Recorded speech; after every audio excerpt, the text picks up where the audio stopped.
good afternoon. My name's Janet. And I'm Scott. And we just thought we'd say hello to you this lovely sunny afternoon from somewhere near Stroud, as you can see in the background. And we thought we'd tell you about our journey towards getting our ID Buzz and turning it into a camper van. It's been a fun journey. We're really getting into it now, and we thought it might be interesting for others to know how you can go electric while you're camper vanning. We'll tell you more over the coming minutes. Hey folks, we're back now. We're all changed and we're getting ready for a trip tonight. I'll tell you a bit more about that later. But we just wanted to show you our ID Buzz to start with. First thing to say is, this is what came out of the factory line. It's just a normal ID Buzz. I think they called it the Style Pro. It's a 2025 version. The only thing we asked for that was a little bit extra was underneath my seat here, they can factory fit a 3-pin plug. That's the only option we chose to add, and the only restriction on that is that it only runs 300 watts. But it's not a problem if you're creative, and I'll tell you a little bit about that once we get to the back. So it's called a Style Pro. It was straight off the factory line, and we chose the big white version. Welcome to EVs. Let's go and have a look at the back. The big reveal.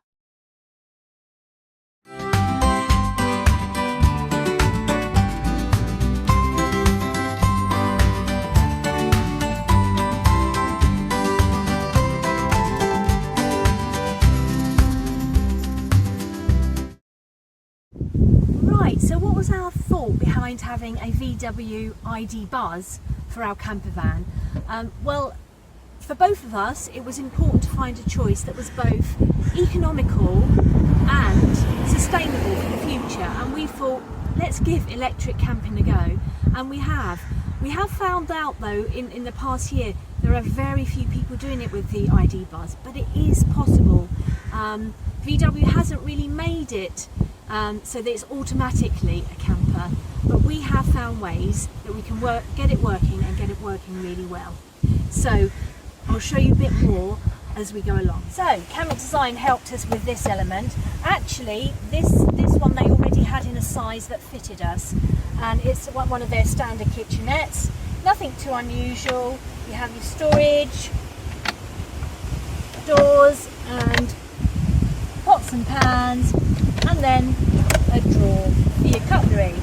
So what we did was we cut a hole in it, and we got a little circular sink, and we've put that in ourselves. As well as using that, we sourced ourselves this nice little chargeable pump, which more often you would see on water tanks in offices and things like that, but it works perfectly well just here, which gives us water access, and it has a USB-C charge point, which in an electric vehicle is really easy to use. There's a USB-C charge point here so that we can easily keep it topped up whenever we need it. And that's our sink area. Underneath, I'll just show you underneath so you can see, tucked away, we found just the perfect size 5-litre water tanks. So we have the little connector coming up to our pump for our water supply. We cut an extra hole which has taken us down to the same shape and size collector at the base, and that just goes through the stretchy connector that comes with the sink. Out of interest, I've put lots of these in a shared public Amazon list so that you can find out the supplies that do and did work for us. Let's talk electrics. Right, so what do we do in terms of power? We've already said that we can charge this up when we need to. What we did do was get a power block which is running underneath all of the general carpeting through to the front where I showed you the 3-pin socket. And that means we have some sockets available to us, plus some USB charging points. So we keep things dangling around for extras when we're in the car. The onboard ones are USB-C, but this one is drawing off the leisure battery and is accessible for times when the car's off. We'll tell you a bit more about that. In addition, we've got this wonderful fridge which has actually extended our work area, and when we open it up, we've got a light, we've got a drink stash, and we've got our main area for storage. It does fit a decent sized milk in there, and that has been really valuable. As a fridge, rather than just a cooler that has the fan running, is actually very economical to run off of a leisure battery. That is actually plugged into the 12-volt socket over there and runs only when it's needed. So actually, when we've spent time in here, it only pops on now and again. It's not like a constant cooler fan going on and on and on. And absolutely, we're really pleased with this purchase. So that's given us quite a nice long kitchenette. But this, I told you, was a factory shop standard install of an ID Buzz. Nothing has been stripped out. And it's important to tell you actually that we have got this as a lease vehicle. So our consideration was how to put things in that weren't going to affect the car and returning it back after we've had it for 3 years. So everything we do is fully removable and you can change it at any point. I mentioned earlier that the Style Pros, they come with this like a board across the back. We've unscrewed that board, we've removed the board, and instead we've put this unit in, and using those same anchor points, we've screwed this back in using a couple of metal plates, and the same with this bench. So the 2 anchor points here and the 2 anchor points here are now hidden in our units and screwing them down so they're fully anchored while we're moving. Right, let's introduce you to our other area of our bench so we can have a nice seating area back here. We sometimes do it with different layouts. We sometimes move these cushions around so it's a full corner sofa. Other times we have it as 2 separate sofas, which is the configuration for today, and I'll explain why a little later. Sitting here, do you realise that all we've done is we've just folded down the back seats, the standard seat bench in the back of the car as a people carrier, and all we've done is run a length of lino underneath, up and over. Now we leave that in at all times, and if we change it back to being the standard people carrier, we just flip the lino at this end and tuck it back down. So that gives us a fully protected area, fully removable if we need to, but actually you'll see there's not really a reason to be removing it very much, and I'll show you more of that. For quick access, you can very simply lift this area up to get inside, and it even manages with the cushions on. Without the cushions, it actually has struts to stay up permanently, which is really good.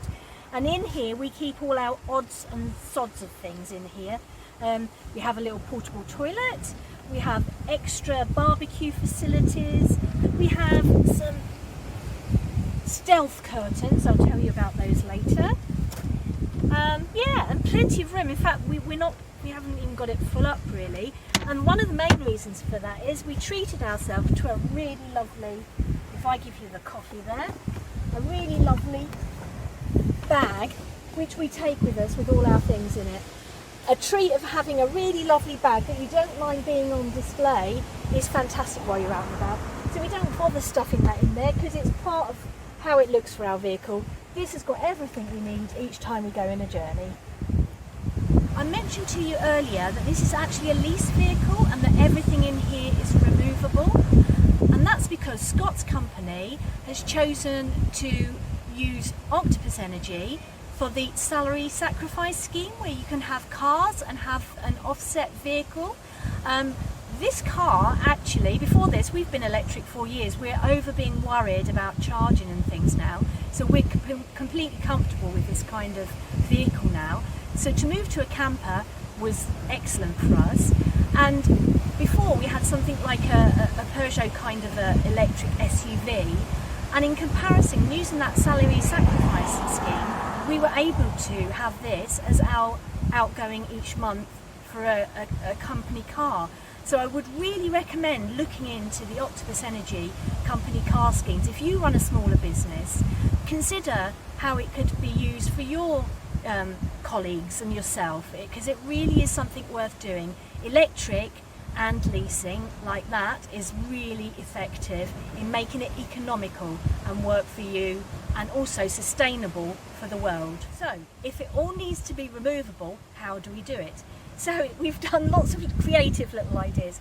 If I show you this, I don't expect you to notice the bit of plastic, but I do expect you to notice these little dangly bits. How many of you at home are hanging your pictures on the wall now with 3M command strips, rather than getting out your drills and your hammers and things like that, and then when you change your mind it's a bit more complicated? We've been using 3M command strips at home for ages. So what we did was we looked at doing the Velcros on the back of these standard kind of rod hangers for net curtains, and that's what we've done. And that means we can just pop it off and on, it's just Velcroed on, and once we've finished our hire we can just give them a stretch and they will not have affected the material of the car.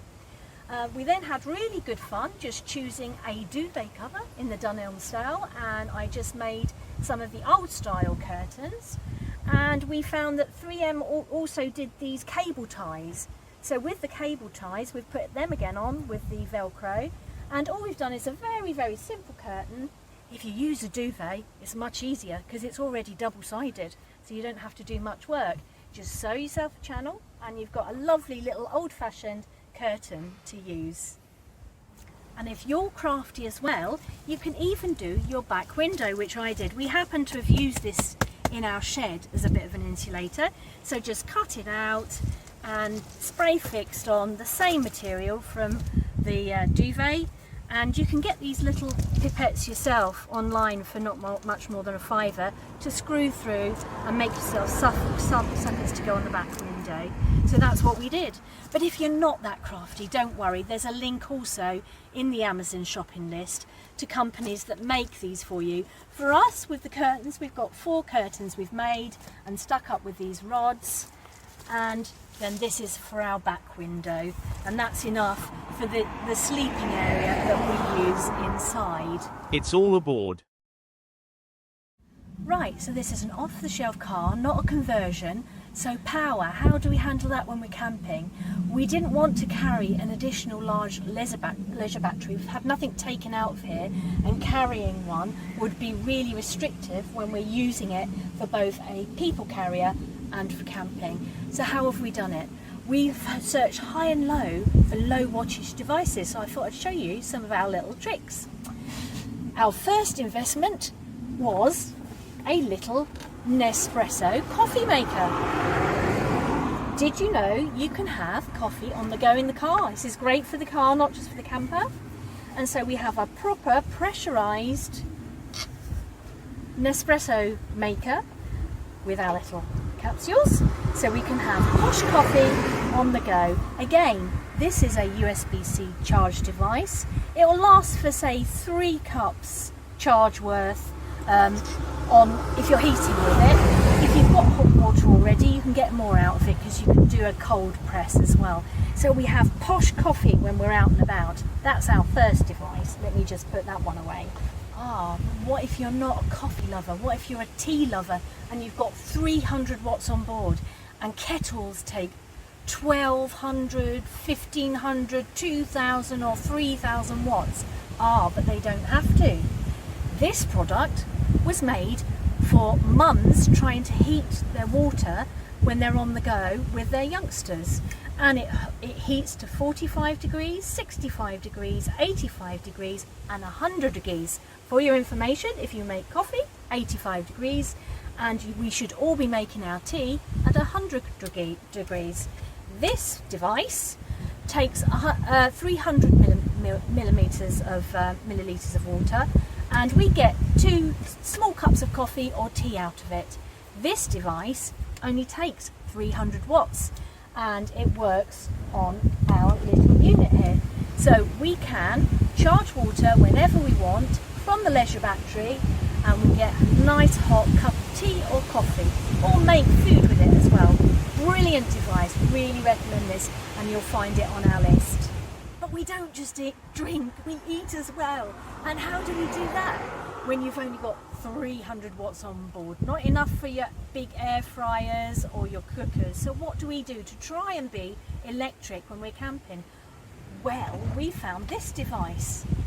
Very common in Asia, but not for us lot really, but I really do recommend this to you. So let me introduce you to our little steam oven. We have a 2-layer cooking system. We can also boil eggs in it if we want to and have boiled eggs. And this is our base here. And it's not rocket science. It is, in the bottom here, at the end of the day, an electric steamer with 2 layers. So we can do, say for example, our rice in the bottom layer, put the other layer on, top layer, and we can have, say, fish and veg in a nice sauce on the top. And we pop this on. And there you have it. We plug this in as well on our 300 watts. Little bit of a tip. This is a 300 watt device, but in common with when you have cooking devices that work at 300 watts, there is what you call an inrush. Right at the beginning, while it gets going, it just overflows the 300 watts. And we were bemused for the longest time because it would trip the overload on that lovely 3-pin plug at the front. But I came up with a brilliant idea. I thought, I know, why can't we have a dimmer switch? And so we've got a dimmer switch so that I can just ramp down the amount of what's being allowed through the system while it gets itself going at the beginning. And once it's all heated up and in its mid-flow, I can then whack it back up to be giving me the full 300 watts without tripping the switch. It's not fast cooking, but it's nice. You've got time to read a book, so maybe 25, 30 minutes. It's something you have to experiment with, but we've also made little light sponges in there for puddings. We've done the boiled eggs, and we can do a whole meal for 2 very easily in our little steam oven, which is nice and gives you a chance to be cooking safely inside during the colder weather, and that's what we wanted for that. And now finally I found an electric frying pan that operates something like 150 watts. This is a 12 volt device. I've tried plugging it and using it on the 12 volts, and I won't bore you, but it's not the best way to do it and it causes various issues. The best thing is we plug that into a converter and have it again on our socket, which is able to give better power to the unit. I'll be honest, it's not the hottest of fryers, but if you're patient for an egg, it's not going to brown things to be, steaks and sausages burnt, but it will do a good job at heating and cooking things on a low level. I made pancakes in it, I've done fried eggs in it.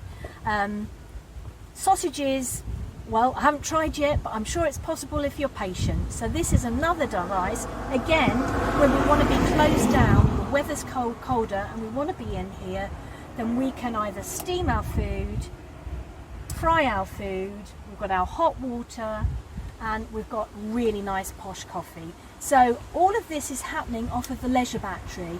Now the leisure battery is actually fed by the main battery. You and I can't interact with that. VW have decided how that flow works. In practice, we have found it hasn't been an issue. We're moving around every couple of days. We'll generally charge a bit every 2 or 3 days. And the way the balance works between the main battery and the leisure battery, it tops itself up sufficiently.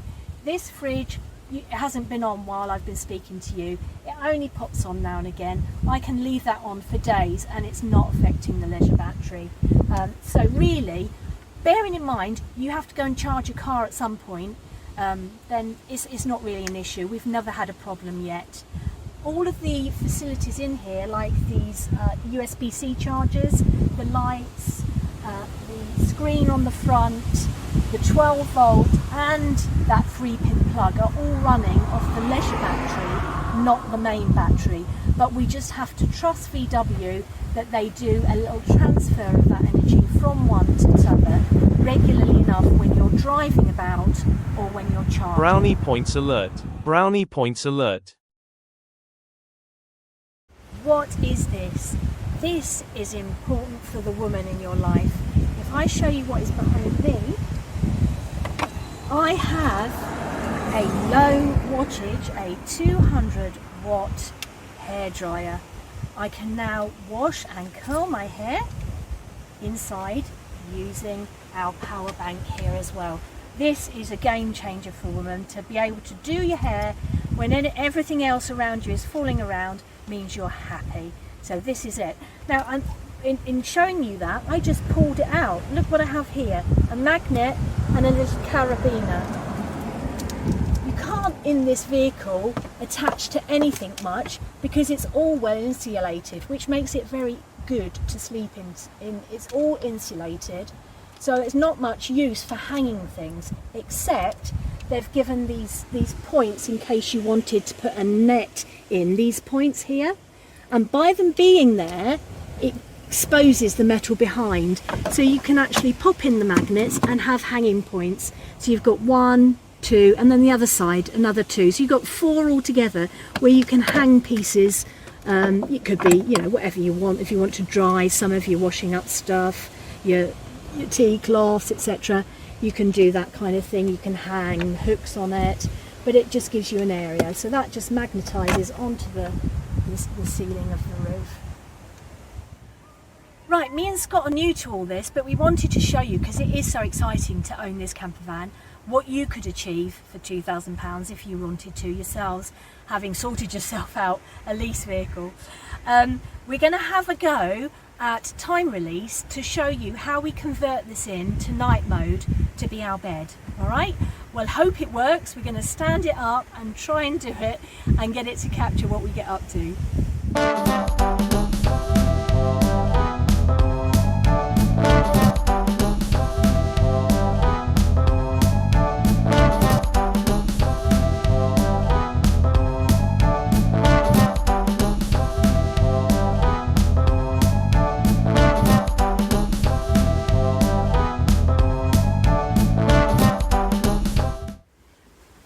Right, so just to prove, we can actually sit quite comfortably and read and everything while we're in sleeping mode. Got our curtains here. We haven't put the front on today because we're up on the common and everyone will think we're really weird, and I'll put a picture next of what it looks like. We have one of those external sunscreens, so we flip it from passenger side round the front and round the driver's side externally, tuck it on the doors, and it looks like we've got a pair of eyes, which makes everybody smile. But they already smile because they think these are really lovely anyway. But that's what we do for the front, so that we end up with a black cab, and we have our night curtains here ready for us. Now, in addition to that, if we're in this night mode, we're all shut up, we can actually just lift up our cushions here to access any accessories we've got in here. I've got a fold up and Scott's got a fold up, so we can put extra shoes, wet gear in here while we're in sleeping mode, but still access it, which is really useful. And then we can just pop down our cushions. The brilliance in having companies who have made this for us is that it copes with the different levels. We're sitting here on the back of seats, so we're quite low in comparison to the bench. So they've made individual different sized cushions for this area and for this area, so that we end up with a level flat surface, which is really useful. It's been fun showing you how we do the conversion. Now we're going to show you, when we have our young people back home again, how do we use it as a standard car. So another time lapse coming up, hopefully this will work.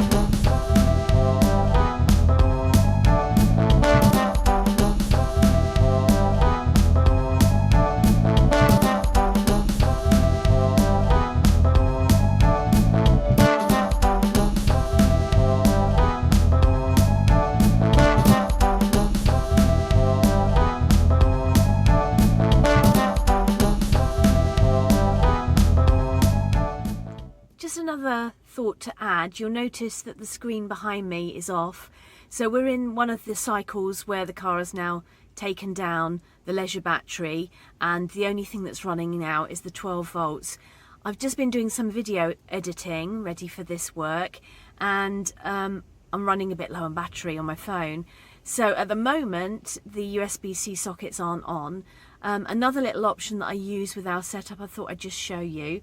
So as well as our little power bank here, I do have the USB-C connection through to a USB here, but this is asleep at the moment because it's off of the 3-pin socket.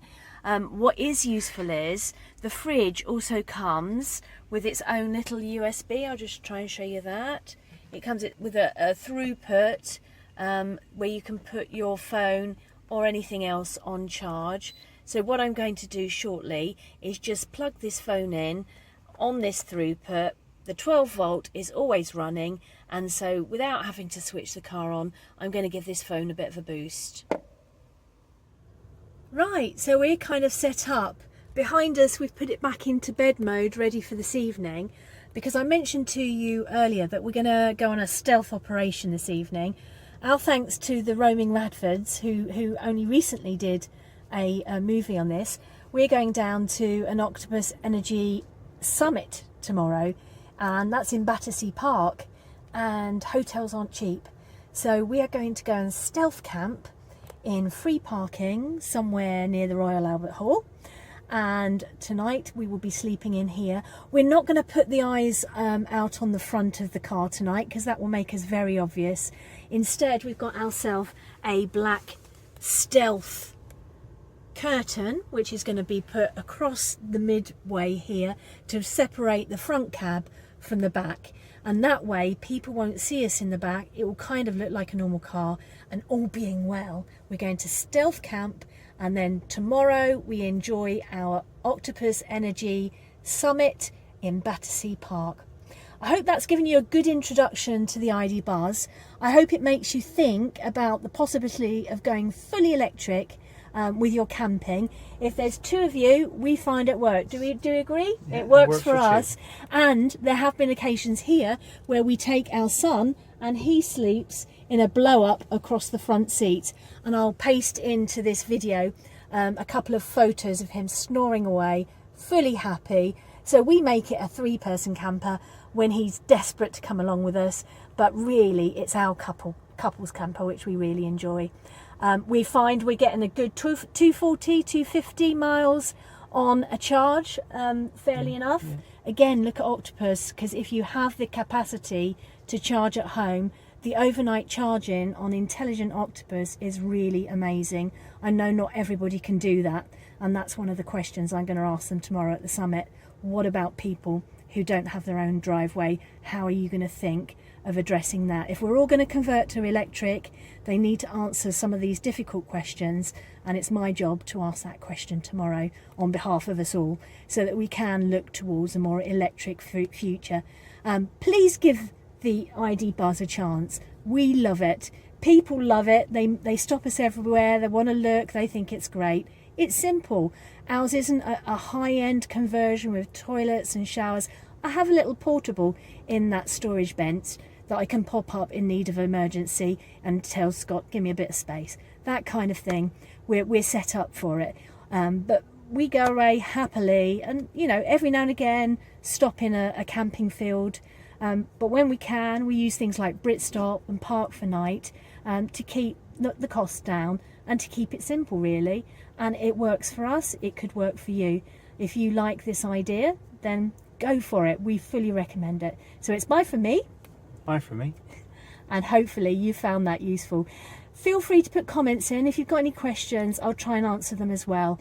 But we're off to the summit. We're off to say to them, what about people who haven't got driveways? What's the future plans?